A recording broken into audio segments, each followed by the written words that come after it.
Well, good Saturday morning, friends. Mark Holmes here, of course, with my buddy Cowboy Joe Boo, as well as Joe Bear in the house. And as always, I want to say thank you all for watching, commenting, subscribing, and being part of the Joe Boo Sports Report.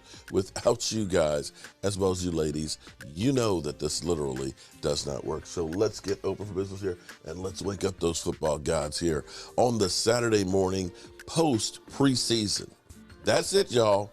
That's all, folks. That's all for preseason. Preseason is in the books. It is done. It is out of here. And now the Dallas Cowboys prepare to play against the Tampa Bay Buccaneers season opener at AT&T.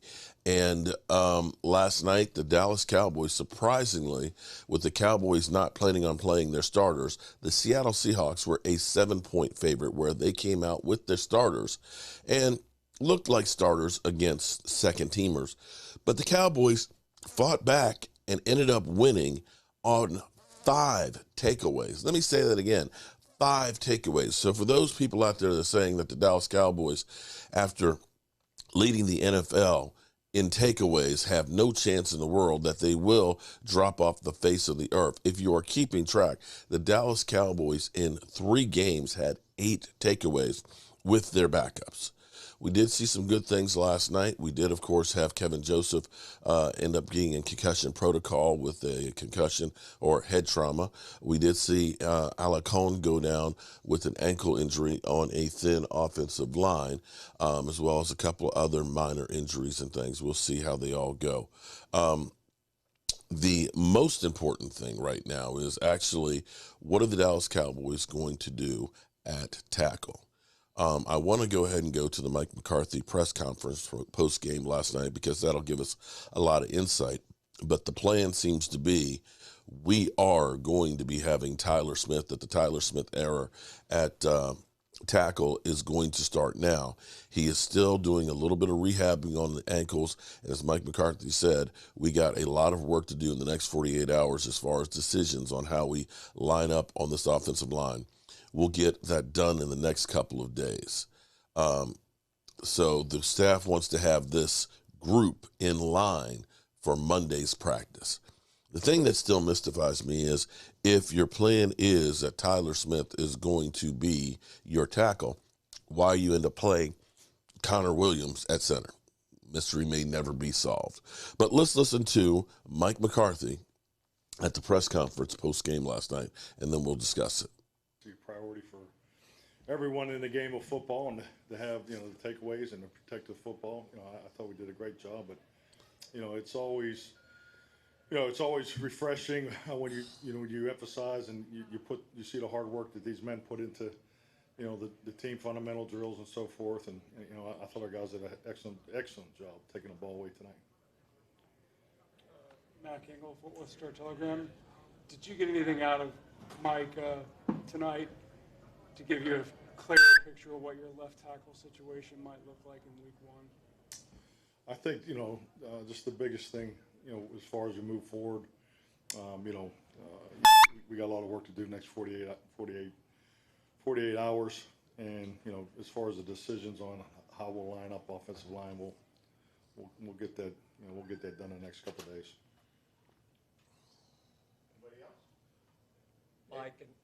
Mike, in general, do you like not to move guys from one spot to another in the line? Key.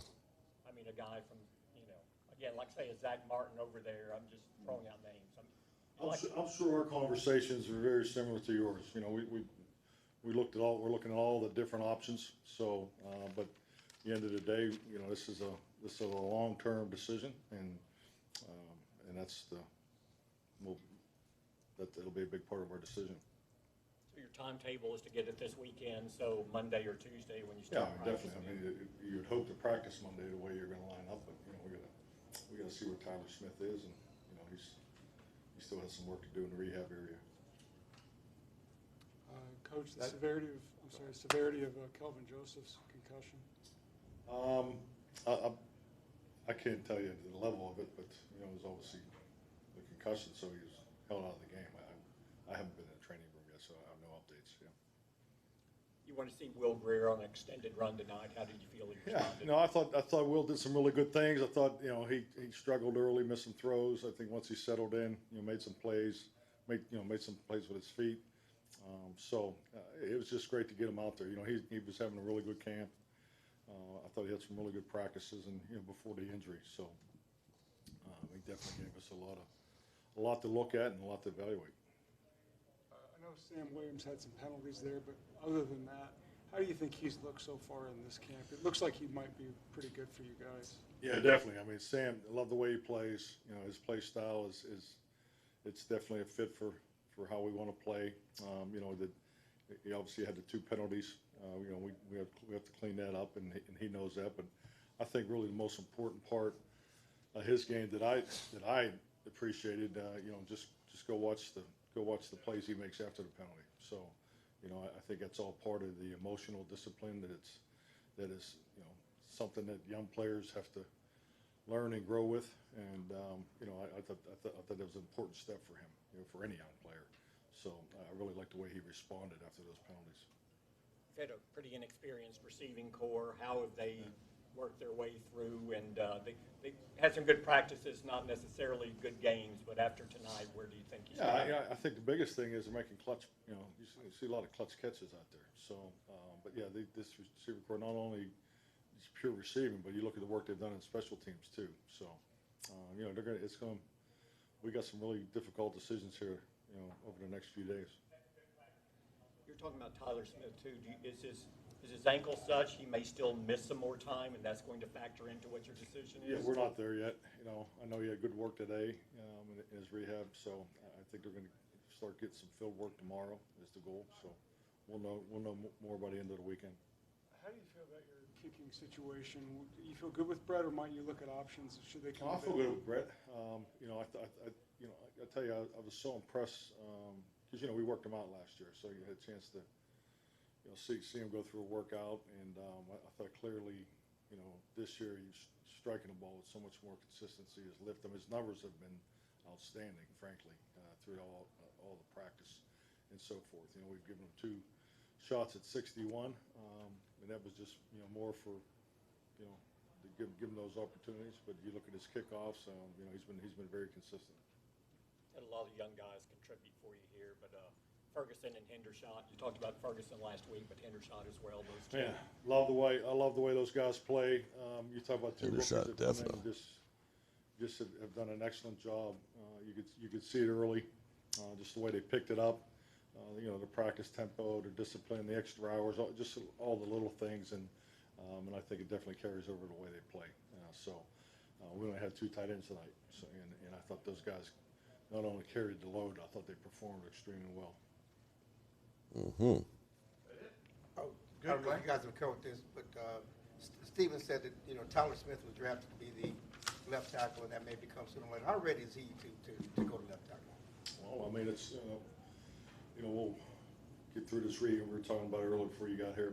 He's still going through the rehab component of it, so had good work today, and we'll see where he is tomorrow. So hopefully he'll be part of that battle. In regrets not getting him any snaps at left tackle in the preseason, or was it just being on the left side good enough? Because you can. Well, I mean, he did take 60% of his snaps in the spring were left tackle, so he has had to work both the left tackle and left guard.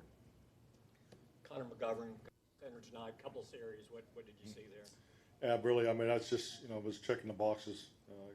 Connor was our 3rd center last year, so I just wanted to make sure we didn't get through the preseason without giving him some work. So I thought that him and Cooper, it was efficient, and the mechanics were good. So it was definitely the work that we needed.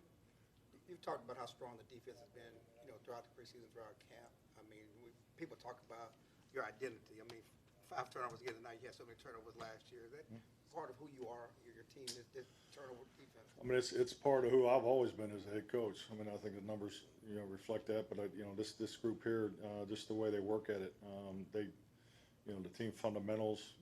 This is a group that plays with the right attitude and very conscientious of it. It's just like anything with turnovers. Taking the ball away.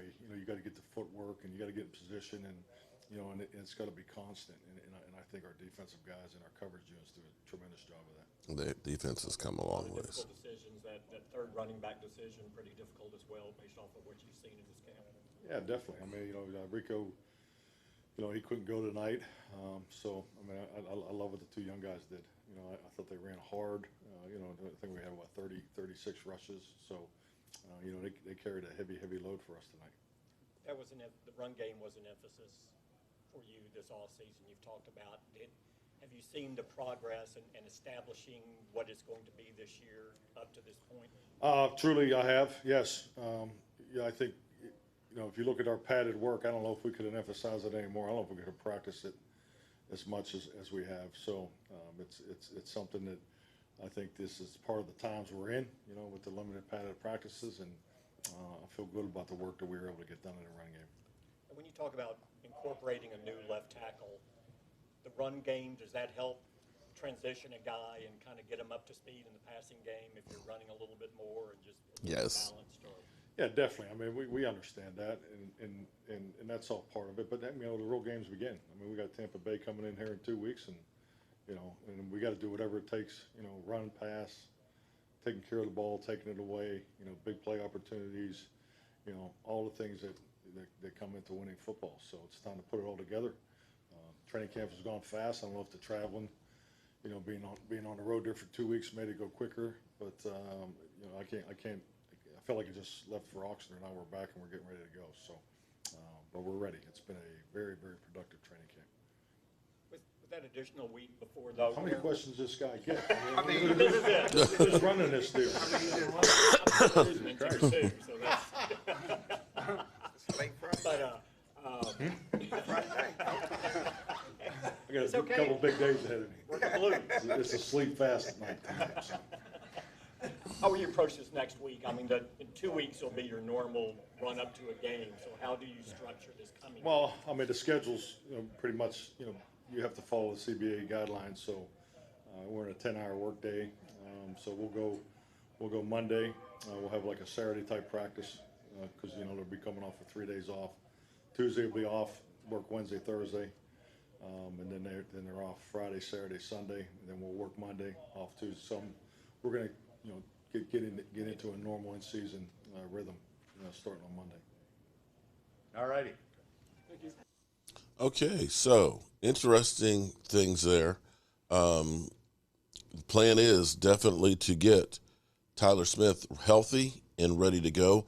The team is going to start getting into a normal rhythm, and hopefully by Monday they will know what look that they are trying to do as far as the team's offensive line. Going through the numbers last night, I'm a numbers guy. I love math. Okay, well, let's just be clear here. I love numbers. A couple of things on preseason that I definitely like, and Mike McCarthy touched on one of those on one of the questions, is that emphasis on running the football. Here's the thing. Tyler Smith is a road grader. Tyler Smith will be a rookie. Tyler Smith is going to be on an island at left tackle. The way you help him is by keeping the defense guessing on whether it's going to be a run or a pass. We do not want to end up being 70-30 passing the ball versus running the football, because when defensive ends can pin their ears back and you start getting some of these veterans that have a lot of tools in the toolbox, they're going to be able to make mincemeat of the tackle that's a rookie. If you can start running the football, then you're going to be able to do more of the play action. You're going to be able to do more bootlegs. You're going to be able to mix things up and let him get his feet wet. If Tyler Smith knows, I'm taking the defensive end and I'm kicking him out, or I'm going down on the tackle, that's a lot easier than for me to have to worry about if they're doing an X stunt between the tackle and the defensive end. Is he bull rushing? Is he going to go ahead and swim? Is he going to do a spin move? There's too many things, and if he has to go constantly over and over and over in the passing game, too early, too soon before he starts learning it, you are going to set him up for failure. And the Cowboys, when we had Chaz Green, set him up for failure. They assumed that he could just be Tyron Smith and that he could be out there in an island and go one-on-one. And the thing is once you start getting beat a couple of times, it gets in your head. you get shell-shocked. And now you're having doubts, you're hesitating, you're not relying on your technique, and it just kind of snowballs downhill to the point where you don't recover. And you can see that with a lot of quarterbacks that get thrown into the fire too soon. They're not ready. They get beat up, and they get shell-shocked, and they are never the same. Guys that could be good quarterbacks if they were starting in the right situation. So hopefully the Cowboys realize we're going to need to keep the tight end in to help them some. We're going to need to keep Zeke Elliott in to help him some. We're going to need to do play actions. We're going to need to do screenplays. We're going to need to do things to slow down the rush against the quarterback and become a better team. And ultimately, whether Tyron Smith was there or not, I still believe that the Cowboys needed to run the football and be more balanced instead of being one-dimensional, which we kind of were going down the stretch, where it was pass, pass, pass, pass. Football is still a balanced game. All right, good people, we got a lot of work to do today. Tonight we will be live streaming the Washington Commanders and the Philadelphia Eagles, which will be playing at the same time. Streams, we'll be checking both of them out because I believe both of those teams will be playing their starters some. So we want to get a look and feel for what those guys are doing because we play them. And then also at 8 o'clock, make sure you guys check out Primetime Phil. I'm going to go on Primetime Phil with the mailman, Brian Green, to discuss the Cowboys and their situation and the possible 54-man roster. So that being said, we're going to get up out of here, y'all. And I hope you have a great Saturday, and I will see you soon. Mark Holmes here, and as always, I want to thank you all for watching, commenting, subscribing, and being part of the Joe Boo Sports Report.